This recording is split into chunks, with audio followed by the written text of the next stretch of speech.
তারকেশ্বরে দুই প্রার্থীর প্রচার, তৃণমূল ও বিজেপি ভোট প্রচারে। আপনাদের সামনে রেখেছি সেই ছবি।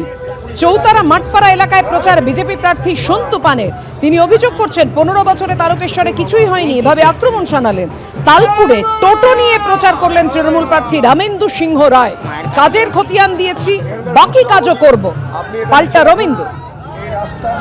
আলো জল এটা প্রাথমিক কর্তব্য, যেটা 6 মাসের মধ্যে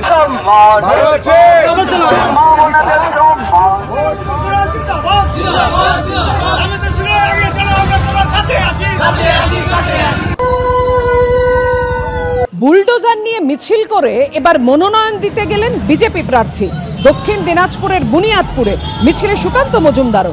মনোনয়ন পেশের আগে বুলডোজার নিয়ে মিছিল।